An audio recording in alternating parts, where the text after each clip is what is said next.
Hi everybody, Mr. Politics here, and welcome to another video.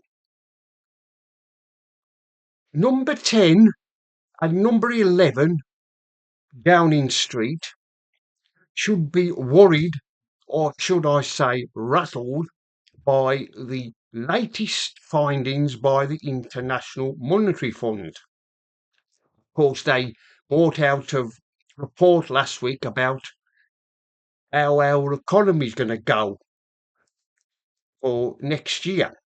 And it makes grim reading for Starmer and Reeves. The IMF have warned that we are facing higher inflation and higher unemployment. And of course, what that means, the economy is going to go to pieces, is going to go belly up with all what's happening in the country at the moment. You know what these socialists are like? They like to spend money, don't they? Don't they? They always have. Every time we've had a Labour government, they've always spent money like it's going out of fashion.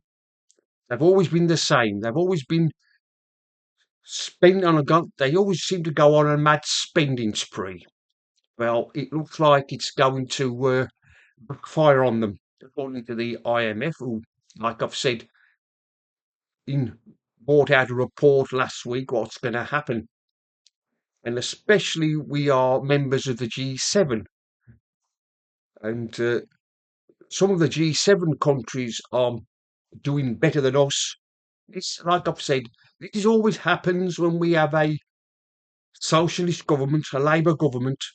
They always manage to screw up. They always find a way of screwing things up. And it looks like Starmer and Reeves are going to do exactly that. And of course, we've got the budget coming up the end of November. There's already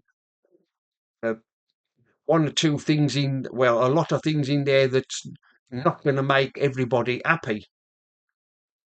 More tax rises, promises, and what have you, and more grabbing schemes from Reeves. But it looks like that 2026 is going to be a grim year for Britain. Starmer is destroying us by his policies. The way things are going, it's going to bankrupt us, and we'll probably will be bankrupt, almost bankrupt, by the time we have the next election. Like I've said, that's what Labour always do. They usually end up bankrupting us. Well, almost do. We've had this before when Gordon Brown was Prime Minister, and we all remember when he was Chancellor, what he did then. He'd spent money like it was going out of fashion. But this lot, these muppets we've got in government at the moment, they are worse than when Gordon Brown was Prime Minister. Even Tony Blair's having a go at Rachel Reeves about the tax rises. He's saying that there shouldn't be. But of course, Rachel from accounts, well, she's not going to listen, is she?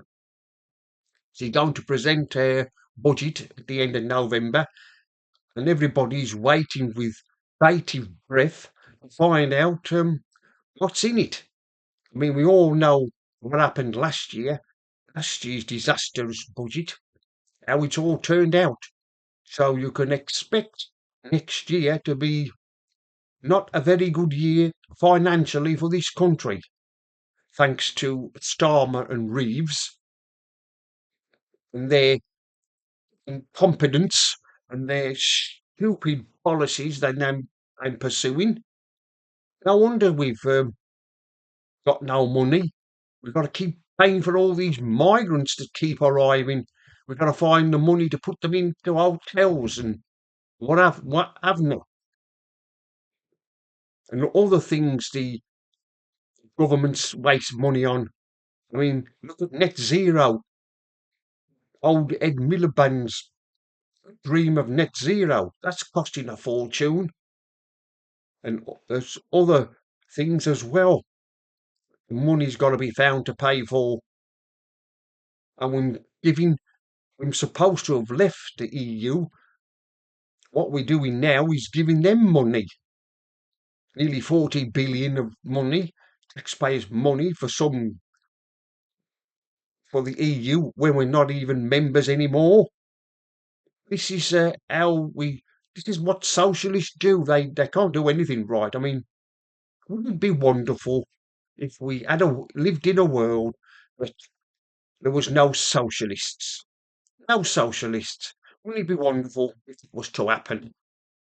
If there was no socialists in the world, that all they didn't exist. But unfortunately, we have to. I mean, Labour was set up for the work to help the working man, but and women. But this lot, well, they've forgotten what it is to be on the side of the working class people, haven't they? They've forgotten all about it. I mean, Starmer, well, he rather uh, swerve, swerve allegiance to swear allegiance to his globalist friends in Davos because he said he prefers Davos to Westminster. Well, anyway, that's the end of this video. Mr. Politics here signing off. And remember, don't believe the lies.